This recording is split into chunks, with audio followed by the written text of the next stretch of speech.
Quando o Henrique e eu nos mudamos para nossa casa novinha em Folha, em Campinos, eu jurei que seria o recomeço. Paredes sem marcas, vizinhos a quilômetros de distância, sol batendo bonito na mesa do café da manhã. Depois de anos trabalhando espremida em um apartamento com uma escrivaninha dobrável no canto do quarto, equilibrando prazos de UX e pilhas de louça, finalmente eu tinha um escritório de verdade, um quarto de hóspedes e até uma ilha na cozinha que dava para respirar sem trombar no armário. O Henrique estava cheio de orgulho, e com razão. A casa era o projeto dele desde o alicerce. A construtora dele, a Mudanças Aurora, ergueu tudo e ele cuidou de cada tijolo e viga como se estivesse levantando o templo de Salomão. Para ele, era a prova de que conseguia sustentar. Para mim, deveria ser nosso refúgio. Na primeira visita dos pais dele, tudo bem. O pai soltou uma piadinha atravessada sobre as bancadas de quartzo parecerem exageradas e a mãe criticou minhas luminárias como se estivesse apresentando um programa de decoração no GNT. Mas engoli seco. Achei que seriam visitas ocasionais, rápidas, só para bater palma pelo progresso e pronto. Mas não. De repente, virou ritual de domingo. Sempre com a mesma desculpa. A gente já estava passando por perto. É mais fácil comer aqui, menos bagunça lá em casa. E apareciam com uma torta congelada do mercado como se fosse grande contribuição. O problema é que nunca perguntavam. Entravam, sentavam e já assumiam o território. O Gilberto ligava a TV da sala em qualquer jogo como se fosse dono de boteco. A Sônia se instalava no banco da cozinha me observando cortar temperos e soltando comentários. "Você não usa alho em pó?" perguntou, piscando como se eu tivesse confessado que não tomava banho. Dei risada sem graça e respondi que preferia alho fresco.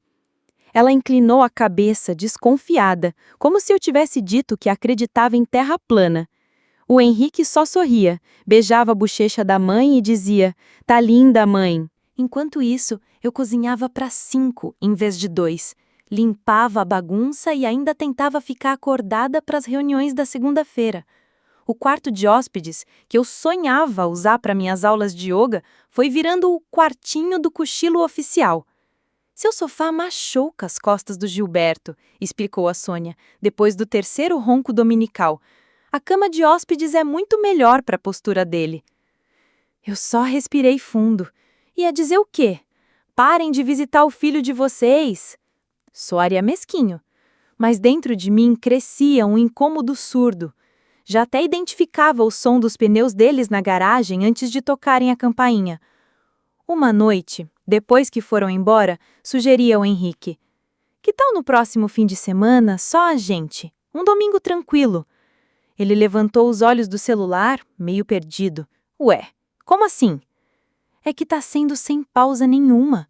Eu adoraria um domingo sem críticas ao meu purê de batatas." Ele riu. "Ah, Patrícia, eles têm boas intenções. Você tá exagerando." Exagerando. Essa palavra sempre caía no meu colo como se fosse meu papel carregar a culpa de ser atenciosa demais. Na semana seguinte, tentei outro ângulo, cortando pimentões na cozinha. Pensei em chamar meus pais para passar um fim de semana aqui no mês que vem. Eles ainda não viram a casa. O Henrique parou por meio segundo, como se eu tivesse falado em auditoria da Receita Federal. "Seus pais? Dormir aqui? Só uma noite?" "Sim, só para cozinhar juntos, mostrar a casa. Nada demais." Ele fez cara de quem chupou limão. "Olha, sem ofensa, mas seu pai me deixa com a sensação de entrevista de emprego. E sua mãe? Sei lá, eu teria que ficar ligado o tempo todo." Pisquei, indignada. "Ligado? Quer dizer, ser educado? Conversar como gente normal?" "É, tipo isso." Soltei a faca na tábua mais forte que devia. "Henrique, eu recebo seus pais todo santo domingo, cozinho, limpo, escuto sua mãe me dando sermão sobre como dobrar toalha e você acha que quem sofre aqui é você, por uma noite?" Ele encolheu os ombros e voltou a mexer a panela. Dias depois, Cheguei em casa das compras e encontrei 2 malas enormes na entrada. A Sônia apareceu sorridente no corredor. Espero que não se importe, querida. Pensamos em ficar algumas noites. As costas do Gilberto estão ruins de novo e é cansativo ir e voltar. Fiquei parada, chaves ainda na mão. Algumas noites? Só até quarta-feira, completou ela. O Henrique disse que estava tudo certo. Fui até a cozinha e encontrei o Henrique como se nada tivesse acontecido. São só alguns dias, Patrícia. Você sabe como eles são, não é grande coisa. Meu coração parecia querer sair pela boca. Subi para o quarto de hóspedes. A cama já estava toda bagunçada. O roupão de seda da Sônia estava largado na cadeira, e os chinelos do Gilberto estavam perto da porta, como se ele morasse ali desde sempre. Fiquei parada observando aquele quarto que antes era meu refúgio, cheio de simbolismo. Era ali que eu pendurava galhos de eucalipto, acendia velas e até pensava em retomar o hábito de escrever um diário.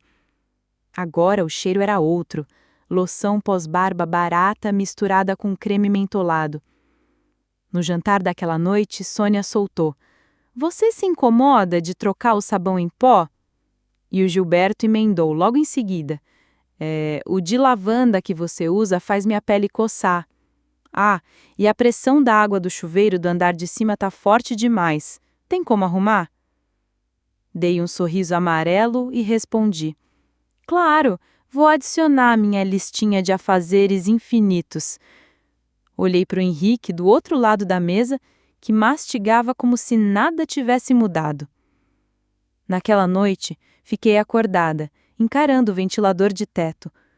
O som dos passos deles ecoava pelo corredor. Minha cabeça zunia. Meu corpo doía de segurar cada reação que eu não podia demonstrar. Henrique roncava baixinho ao meu lado.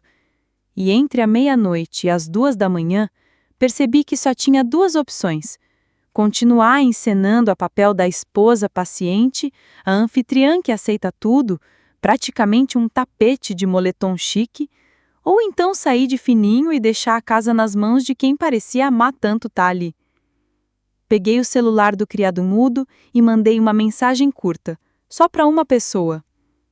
Juliana. Ei, você ainda tem aquele quarto de hóspedes?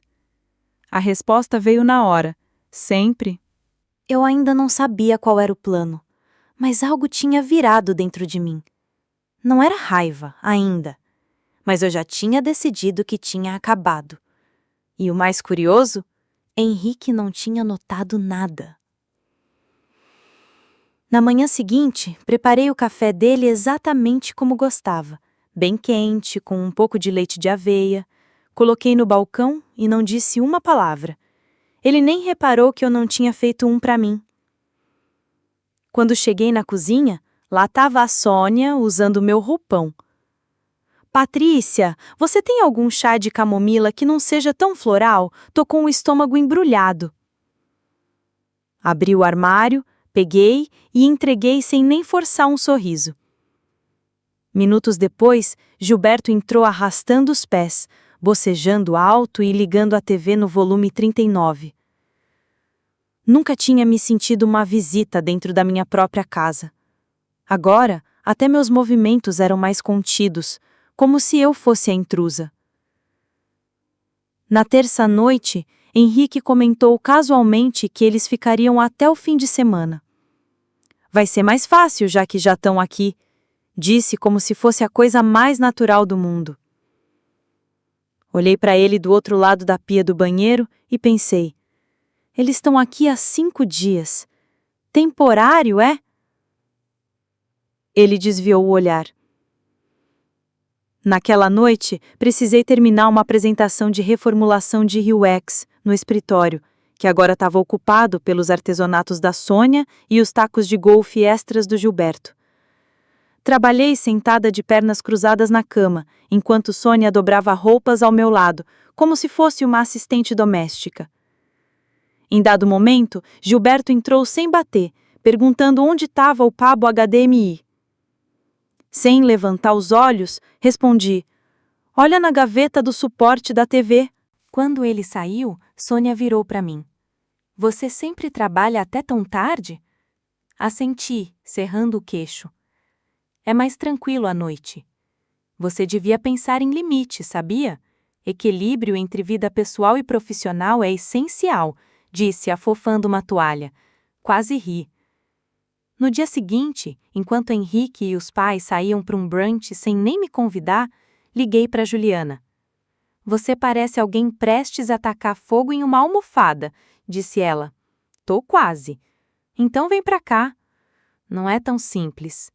Juliana fez uma pausa e depois, num tom conspiratório, falou baixo como se alguém pudesse ouvir pelo telefone. Então complica, seja estratégica, é isso que você sabe fazer. Estratégica como? Ela me apresentou um plano. Absurdo, mas perfeito. Naquela noite, contei ao Henrique que minha tia em Campinas tinha caído e quebrado o pulso, que estava sozinha e precisava de ajuda. Ele nem tirou os olhos do celular. Vai de carro ou de avião? De carro, é mais rápido. Tá bom, só dirige com cuidado, respondeu como quem fala sobre o tempo. Sônia e Gilberto estavam mais curiosos em saber se eu tinha deixado alguma comida pronta antes de sair. Não queremos bagunçar a organização da sua cozinha, disse Sônia, piscando de forma marota. Preparei apenas uma mala pequena, sem tralha, sem novela mexicana. Antes de sair, deixei um único envelope no criado mudo. Dentro havia um bilhete escrito à mão. Vou ficar fora por um tempo. Se precisar de espaço, agora você tem, Patrícia. Não senti culpa.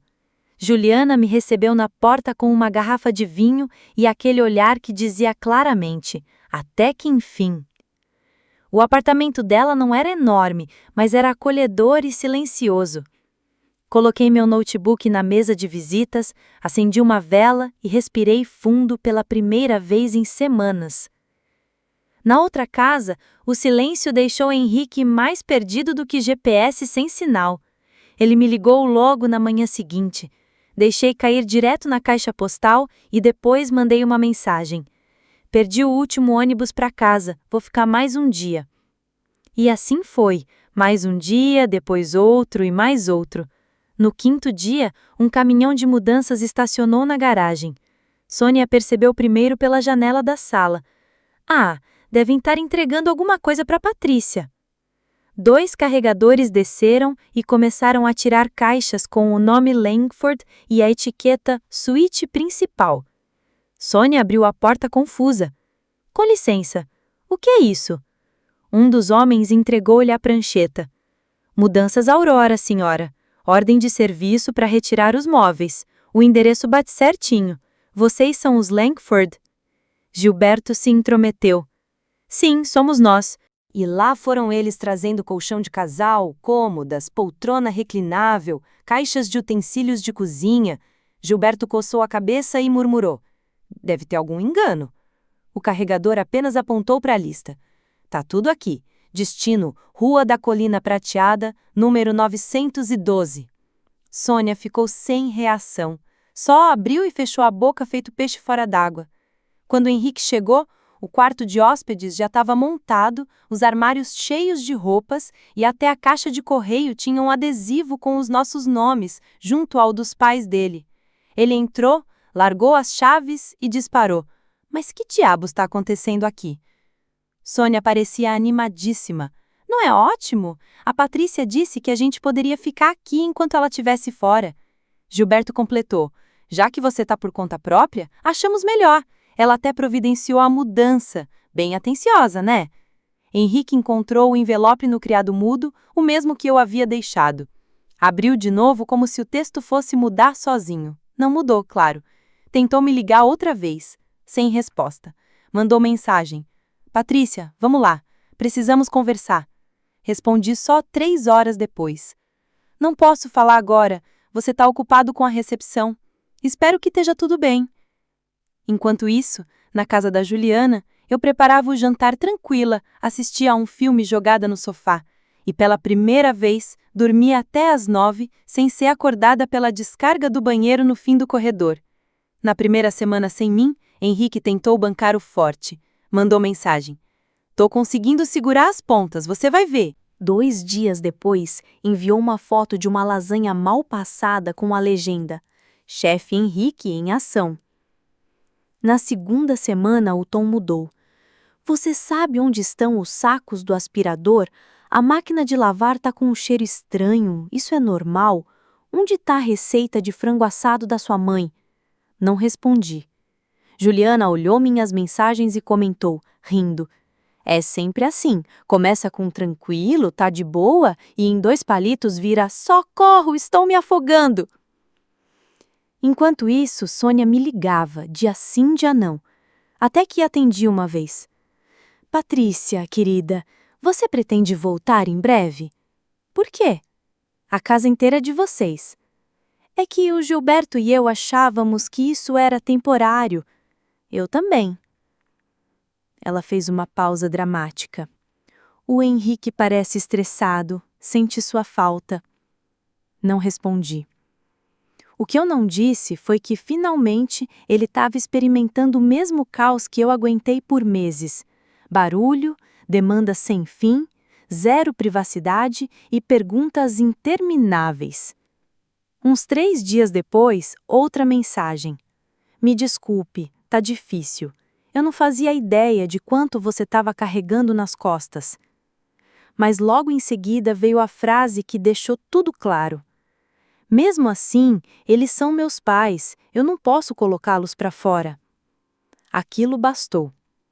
Então, com a ajuda de uma amiga advogada que a Juliana conhecia, preparei um acordo de separação. Enviei para ele por e-mail com uma cópia digital. E dessa vez, não tremi na base. Não era divórcio ainda, mas já tinha uma linha bem riscada na areia. A casa. Eu tinha dado a maior parte da entrada. O financiamento estava no nome dos dois, mas a escritura estava só no meu. Henrique tinha insistido que não precisava estar em tudo, que era nosso de qualquer jeito. Agora, olha só, isso acabou jogando a meu favor. Ele me ligou na manhã seguinte, em pânico.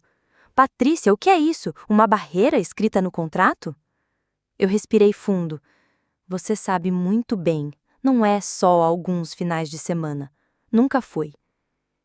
Ele ficou mudo por um bom tempo até soltar um suspiro nervoso. Eu não consigo bancar esse lugar sozinho. Eu sei. Você tá me pedindo para sair? Não, só tô dizendo, se eles ficarem, eu não fico. Henrique ainda tentou por mais 2 semanas. Tentou convencer a mãe a cozinhar, mas Sônia não quis nem saber. Pediu ajuda ao pai para arrumar a lava-louça quebrada, mas o homem fez de conta que era surdo. Sônia se recusava a lavar roupa, dizia que não queria encostar nas minhas coisas. Gilberto, então, só empilhava caixas de marmitex na pia como se fosse uma obra de arte moderna. Resultado, Henrique começou a viver de fast food e lasanha congelada de supermercado. Depois, passou a ignorar minhas mensagens. E aí veio a bomba. Ele estourou, de novo, a conta conjunta. Congelei o cartão na hora. Quando ele me ligou furioso, atendi como quem escuta música clássica. Você não tem direito de mexer no que não está usando. Estamos separados. Você bloqueou a conta. Eu só transferi meu salário direto. Faz o mesmo, é? Ele bufou e deixou escapar o que eu já imaginava. Talvez a gente devesse vender a casa. Isso é contigo, mas se for vender, lembra que eu tenho preferência, tá na papelada. Tá, mas você quer comprar agora? Não, só quero a opção. Dias depois, recebo uma notificação. A casa estava anunciada na OLX. Cliquei. Quase caí da cadeira. A sala de estar parecia um brechó de móveis descombinados, pilha de revistas e, no meio, o massajador de pés do Gilberto. A cozinha, antes meu orgulho, estava cheia de post-its colados nas gavetas. Não mexer. No quarto de hóspedes, montanha de roupa suja parecia protesto de sindicato. Era triste, mas também dava vontade de rir. Juliana olhou por cima do meu ombro e disparou. Parece anúncio de kitnet na OLX com direito a sogro de brinde. E pensar que um dia eu acendia velas aromáticas naquele banheiro. No fim, Henrique vendeu a casa por um valor bem abaixo do mercado. O corretor ainda escreveu: vendedor ansioso, prazo flexível, precisa de uns reparos. Eu não comprei de volta, nem precisei. Já tinha alugado uma casinha geminada simples, mas com varanda, uma banheira funda e, o mais importante, ninguém entrando sem ser convidado. Passei a trabalhar, dormir, visitar meus pais e fazer brunch com os amigos. E veja só, dobrava só minhas próprias roupas. Meses depois, encontrei uma amiga em comum dele num café em Campinas. Ela quase não me reconheceu e soltou: Você tá radiante. Perguntei como Henrique estava. Ela deu de ombros. Morando com os pais, por enquanto. É muita coisa. Sempre foi, respondi. Naquela noite, brindando a paz com Juliana, ela me perguntou: Você se arrepende de alguma coisa? Pensei por um instante. Sim, de não ter ido embora antes. Ela riu e cutucou. Quer que eu te ajude a redigir o pedido de divórcio? Já fiz. Brindamos outra vez. A casa tinha ido embora. O peso também. Eu não tinha apenas deixado um imóvel para trás. Eu tinha largado um padrão de vida que não fazia mais sentido. Quando Sônia me ligou meses depois, deixou uma mensagem. Podemos marcar um café, só para conversar? Apaguei sem ouvir o resto. Porque às vezes, paz é silêncio. Às vezes é ausência. E às vezes é simplesmente acordar sozinho em casa, respirar fundo e pensar: agora sim, tô respirando de verdade. A história de Patrícia mostra como muitas vezes a perda de espaço dentro de casa simboliza a perda de espaço dentro de si mesma. O lar deveria ser sinônimo de refúgio, mas quando se torna palco de cobranças, críticas e invasões, a identidade começa a se dissolver.